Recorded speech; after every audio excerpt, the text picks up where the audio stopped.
Hello दोस्तों, मैं हूं Rahul Singh. AB star classes में आप लोगों का स्वागत है।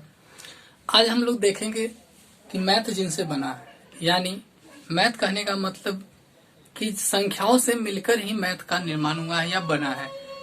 एक्स वाई जो मानते हैं वो भी एक तरह का अंक ही मान के चलते हैं, क्योंकि उसका वैल्यू जब पुट करते हैं तो हम इन्हीं संख्याओं में से पुट करते हैं। ठीक है, आज इन्हीं के बारे में हम लोग विस्तार से जानते हैं कि कौन संख्या क्या है और इनका कहाँ पे यूज होता है और इनसे क्या लाभ है। संख्या जब तक हम समझेंगे नहीं तब तक आप किसी भी मैथ को समझ नहीं पाएंगे अच्छे से। ठीक है, इसलिए आज हम लोग संख्या को ही जानेंगे। ठीक है, पहले जानते हैं प्राकृतिक संख्या। हम इन्हें 10 रूपों में बांटते हैं। देख सकते हैं आप लोग 10 रूप जो लिखा गया है, इन्हीं 10 रूपों में हम क्या किए, संख्या को बांटे हैं। वैसे भी 10 रूप में ही संख्याएं होती है। तो एक एक करके हम सभी को विस्तार में बताते हैं। आप समझने की कोशिश कीजिएगा। अगर वीडियो पसंद आए तो आप लाइक कीजिएगा, कमेंट कीजिएगा और शेयर कीजिएगा। ठीक है, और चैनल को सब्सक्राइब कीजिएगा, क्योंकि जो आगे जो वीडियो डालेंगे वो आप लोग को हमेशा मिलते रहे उसका नोटिफिकेशन, इसलिए आप बेल आइकन को भी प्रेस कीजिएगा। ठीक है, चलिए आते हैं, इसको देखते हैं। प्राकृतिक संख्या। प्राकृतिक संख्या वो संख्या होती है जहां से हम गिनना चालू करते हैं। ठीक है, जहां से हम गिनना चालू करते हैं, जैसे कि हम लोग जब गिनती सीखते हैं या काउंटिंग जब सीखते हैं तो हम कहां से सीखते हैं, 1 से चालू करते हैं और काउंटिंग सीखना चालू कर देते हैं। तो वही जो 1 से जो हम गिनना चालू करते हैं, आगे की तरफ जो जाते हैं, वही मेरा क्या कहलाता है, प्राकृतिक संख्या। ठीक है, जहां से हम वैसे भी जानते हैं कि जो हम लोग शुरू से पढ़ते आ रहे हैं, 1 से 0 से तो पढ़ना चालू नहीं किए, हम लोग सीखते हैं तो 1 से चालू करते हैं। जब बचपन में हम लोग गिनती या काउंटिंग जब सीखते हैं तो हम लोग कितना से सीखते हैं, 1 से सीखते हैं, जो हम लोग प्राकृतिक संख्या के रूप में देखते हैं। और वही मेरा क्या होता है, प्राकृतिक संख्या होता है।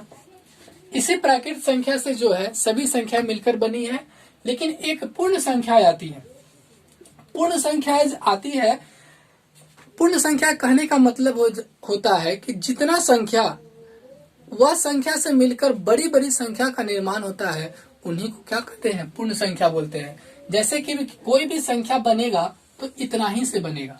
ठीक है, इससे ज्यादा से तो आपका संख्या कोई भी बनेगा नहीं। जैसे कि मानते हैं कि 4, 5, 3 इतना जी मानते हैं, तो ये संख्या जो मिलकर बना, इतना ही संख्या से मिलकर बना है, इसी को बोलते हैं पूर्ण संख्या। इसमें एक अधिक आ जाता है, क्या, 0 आ जाता है। हम लोग पूर्ण संख्या जो पूरा होता है वो 10 होता है। इसको हम लोग समझेंगे कैसे, क्योंकि 9 तो ये हो गया और 0 को ले लिए तो मेरा कितना हो गया, काउंट हो गया। यही 10 वो संख्या है जिससे मिलकर सभी संख्या का क्या होता है, निर्माण होता है। बड़ी से बड़ी संख्या का निर्माण होता है इन्हीं सभी संख्या से मिलकर के, तो उनको हम लोग बोलते हैं पूर्ण संख्या, यानी होल नंबर। ठीक है, अब इंटरेस्ट नंबर है पूर्णांक। यानी पूर्णांक क्या होता है, पूर्ण संख्या जो होता है, यानी पूर्णांक जिसको बोलते हैं, तो पूर्ण संख्या जो होता है वो ऋणात्मक में भी हो सकता है, यानी माइनस में भी हो सकता है, प्लस में भी हो सकता है।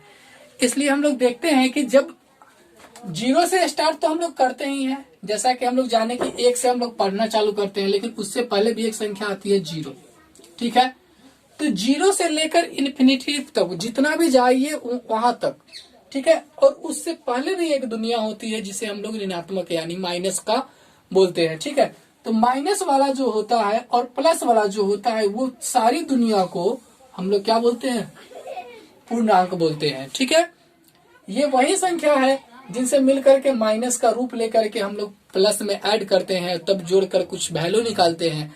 वही संख्या को क्या कहते हैं, पूर्णांक संख्या कहते हैं। जैसे कि माइनस इन्फिनिटी से इन्फिनिटी तक, यानी माइनस इन्फिनिटी से लेकर प्लस इन्फिनिटी तक क्या हो जाएगा, क्वेश्चन जाएगा।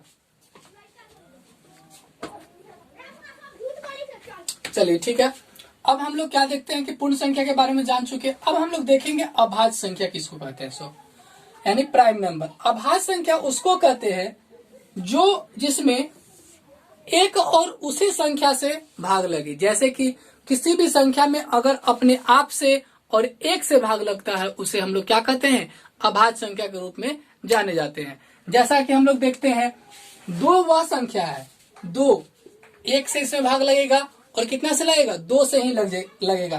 3 है तो इसमें 1 से लगेगा और 3 से ही लगेगा, किसी अन्य संख्या से इसमें भाग नहीं लगेगा। 5 उसी प्रकार का संख्या है, 1 से लगेगा और 5 से लगेगा। 7 उसी प्रकार का है, 1 से लगेगा और नहीं तो 7 से लगेगा। 11 भी उसी प्रकार का है, 13 भी उसी प्रकार का है। आगे आप ले सकते हैं, 14 नहीं होगा, 15 नहीं होगा, 16 भी नहीं होगा, 17 होगा।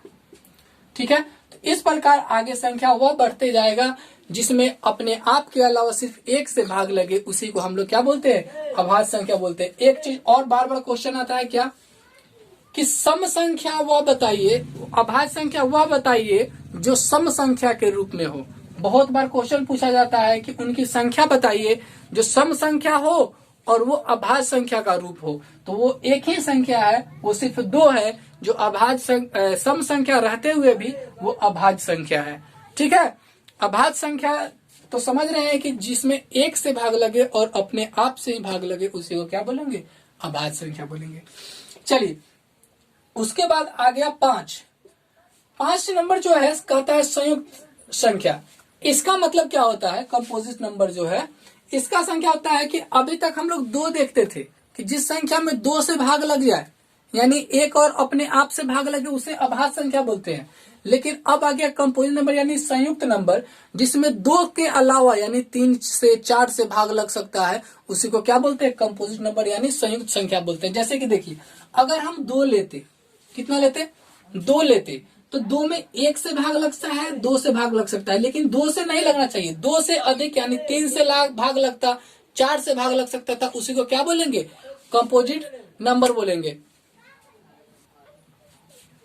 तो इसे हम लोग कंपोजिट नंबर बोलेंगे जिसमें 2 से अधिक। जैसे कि हम यहाँ पर दिया गया है 4, तो 4 को मानते हैं, इसमें 1 से भाग लगेगा, 2 से भाग लगेगा और 4 से भाग लगेगा, तो इसको हम लोग क्या बोलेंगे, कंपोजिट नंबर बोलेंगे। उसके अलावा 6 है, 1 से भाग लगेगा, 2 से भाग लगेगा, 3 से भाग लगेगा, 6 से भाग लगेगा। देखिए, तो 4 से भाग लग रहा है कि नहीं, तो ये आपका कंपोजिट नंबर हुआ, यानी संयुक्त संख्या हो गया जिसमें 2 से अधिक से भाग लगे, उसको हम लोग क्या बोलेंगे, कंपोजिट नंबर बोलेंगे। ठीक है, आगे हम लोग देखते हैं सम संख्या।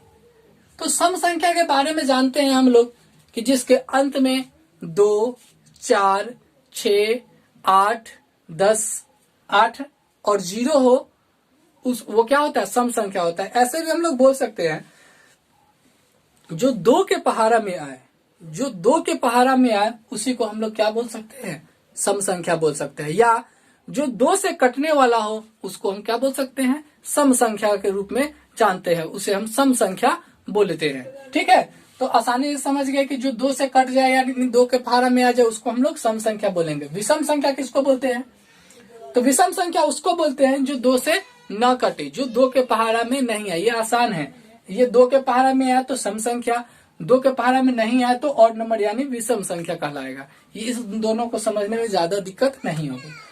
अब हम लोग समझते हैं परिमेय संख्या को। परिमेय संख्या को समझने से पहले हम थोड़ा बोर्ड मिटाएंगे, आप लोग देखिए।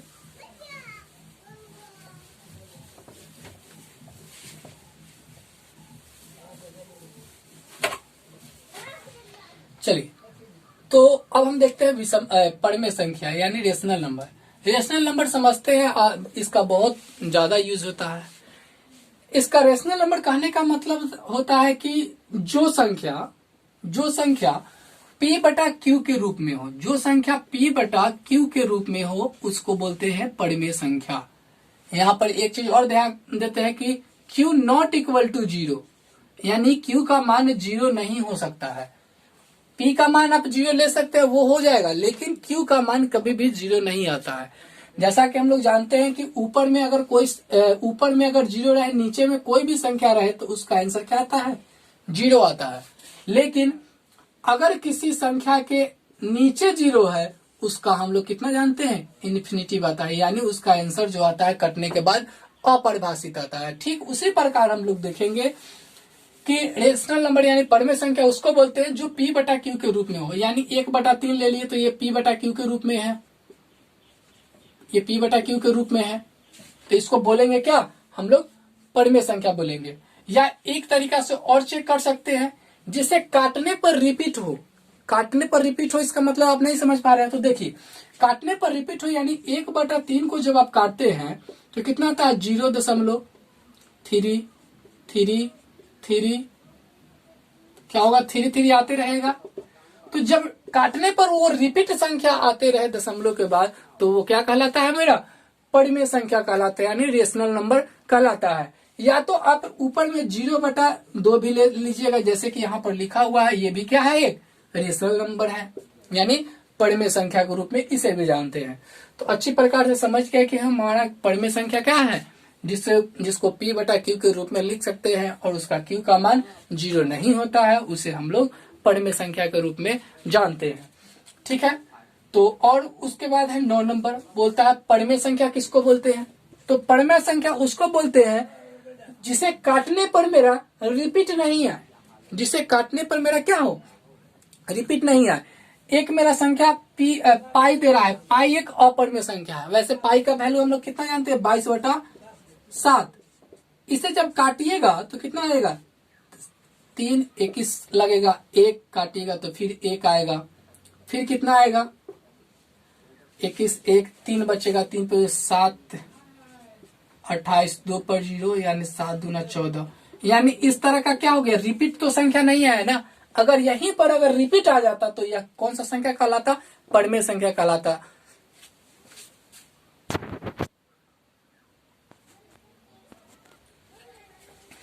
तो यहाँ पर अगर वो रिपीट संख्या आता तो वो मेरा क्या कहलाता, परिमेय संख्या कहलाता। लेकिन यहाँ पर रिपीट नहीं के आने के कारण वो परिमेय संख्या नहीं कहलाएगा। और ये सब रूट के अंदर में जितना भी है वो सभी क्या है, अपरिमेय संख्या है। लेकिन रूट के अंदर में अगर जिसका स्क्वायर निकलने वाला हो आपका क्या आ जाएगा, परिमेय संख्या आ जाएगा। तो उसे नहीं जानते। वास्तविक संख्या किसको बोलते हैं, तो वास्तविक संख्या उसे बोलते हैं जो सारी संख्याएं हो, वो रियल नंबर हो, यानी इनरेशनल नंबर हो, या अपरिमेय संख्या हो, परिमेय संख्या हो, या भाज्य संख्या हो, या कोई भी संख्या हो, जो 9 पढ़े हैं, जो बाकी पढ़े हैं, वो सभी को मिलाकर वास्तविक संख्या बोलते हैं। यानी संख्या जो भी है वो सभी क्या है, वास्तविक संख्या है। तो वास्तविक संख्या को जानने के लिए ज्यादा लिखने की जरूरत भी नहीं है, आप समझ सकते हैं कि जितना भी संख्या है वो सभी वास्तविक संख्या है। ठीक है, आई होप कि आप लोग को वीडियो पसंद आया होगा और संख्याओं का जो समझ है वो समझ गए होंगे। अगर समझ में आए हो तो वीडियो को लाइक कीजिए, शेयर कीजिए, कमेंट कीजिए, और चैनल पे नए हो तो सब्सक्राइब कीजिए। अगर कोई दिक्कत हो कोई किसी भी क्वेश्चन में तो मेरा नंबर है, इस पर आप व्हाट्सएप कर सकते हैं।